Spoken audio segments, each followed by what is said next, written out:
I'm 26 and I'm about to buy my 6th property, and I'm going to tell you exactly everything I did in my life to do that. Because I never had a mentor or anybody in my life who had done what I wanted to do.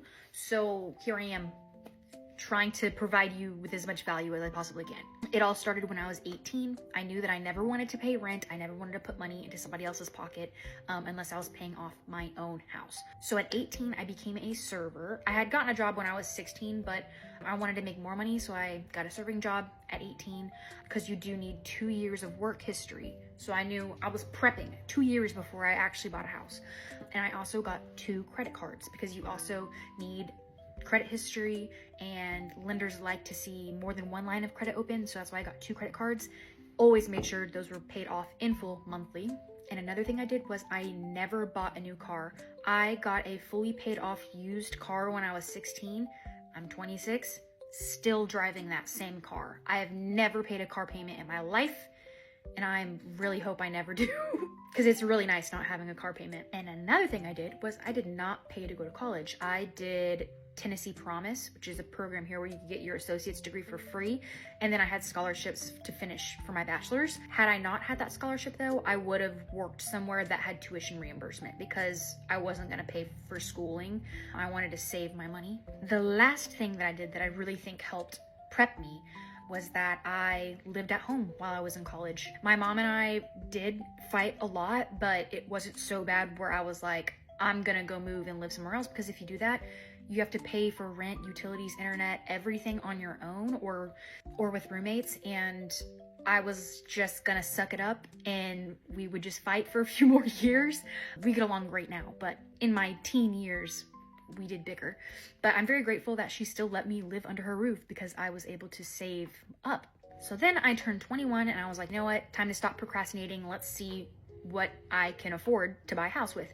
Step 1 is you're going to contact a lender. So I would just Googled Knoxville lenders. I asked around with other people who I knew who had homes, asked who they used, and I just messaged the lender and I was like, hey, this is my first time buying a house. I don't know what I'm doing. I don't know what I can afford.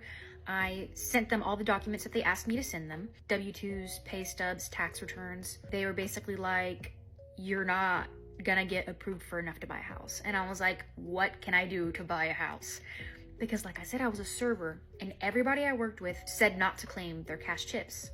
Is that legal? No, you're supposed to be claiming your cash tips. But if you're trying to buy a house, that does hurt you. If you work in any field where you're making cash tips and you're not claiming that on your taxes, it's gonna hurt you when you come to buy a house. I was like, what can I do to buy a house? And they said, well, you can get a cosigner.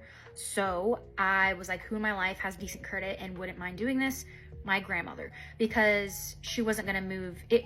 If somebody cosigns for you, it shows up as debt on their end. They don't have to pay anything, but if you don't pay your mortgage, they're also gonna get in trouble. So co-signing is a big responsibility.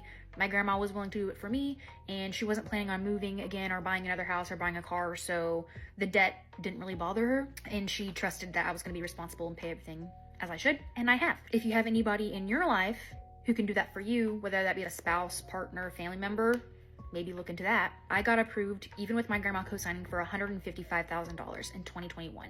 That's not a lot of money. Even in 2021, that wasn't a lot. We only found the house that I ended up buying because it went back on the market the same day that I was touring a bunch of other homes. I think at this point I had saved up maybe $15,000 to $20,000, and I did an FHA 3.5% down loan, and I paid for my own closing costs, and I'm pretty sure the seller paid for my agent's fee because I had a realtor as well.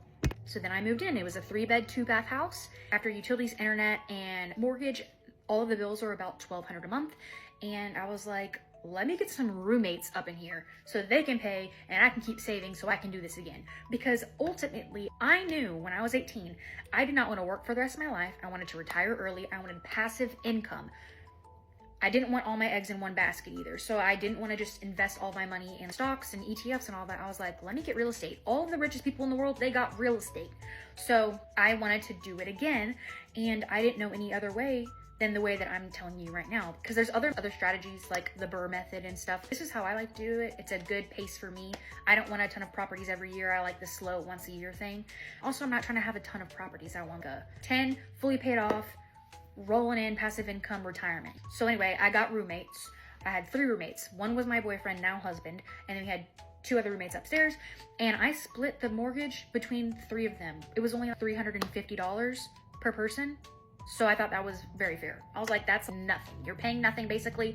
And that way I was able to save up really quickly as another down payment on a new house. Also, the house that I bought was a little outdated. And so while we were living there, we freshened up the kitchen and we painted and fixed some flooring and stuff. So that way when it came to renting it out, it could rent out better. So once I had another down payment saved up, I reached out to a lender, explained to them, hey, I have a house. I want to move into a new house as a primary residence. The reason why you want to move into a new house as a primary residence is because then you can do a conventional 5% down. If you buy it as an investment property, you have to do 20% down. But if you live in the home for at least a year, it can be a primary residence and you can put less money down. And that time my boyfriend co-signed, so we signed together. And again, we only got approved for $180, $190, maybe $200,000 in 2022. So the only homes that we could get were really rough fixer-uppers. This was probably the worst house we have bought. It was a super outdated home built in the 40s. All of the walls were orange. There was 70s carpet. The kitchen was basically uninhabitable. We had to rehab that as well. But for that home, I saved $20,000 in 1 year, I think, because I wasn't paying any bills still because I had my roommates. But before we could close on that house, the lender required that we had a signed lease for the first house. So that's what we did. Got a lease signed on that. We do all of our leases through Zillow. We post our homes on there. We do the leases, the payments, everything on Zillow. We got a lease signed, closed on the second house, moved into it, repeated that process again to go to a third house. We had the lease signed before we did that. That first house cash flowed quite a bit because we had bought it in 2021 when the rates were like 2%. We're still in the third house that we bought because we like the house a lot, and we decided that all the properties that we buy after that, we'll just put 20% down. And now we're several years into our careers, so our income has increased and our expenses have stayed low because, again, we're both driving used cars, no car payments, no student loans, no debt. We prepared from the beginning at a young age. So that's kind of the process. For now, we don't plan on moving again because moving is exhausting and you have to be willing to sacrifice comfort. You have to be willing to have roommates to help you save money faster. You have to be willing to move once a year. You're just gonna have to do that for a few years. Patrick and I, our roommate moved out in August and we got married almost 2 years ago. So we're not shy of having roommates if it means we're saving money until the day our family grows. It's not at all a hard process. I have a lot of fun looking at properties. I have a lot of pride owning them. We try to be the best landlords we can be. We like to fix things immediately because, like I said, we only want 10 properties. They're our babies. We want to take great care of them because those are going to be what's making us our retirement money. The bulk of it is going to be from these homes and then also from our Vanguard investment accounts. And we're hoping that we can retire in our 40s. So if this is something you're interested in, my messages are always open. I love to crunch numbers and look at things and just talk about investing in real estate because I think it's a great idea and doing it has changed the trajectory of our lives.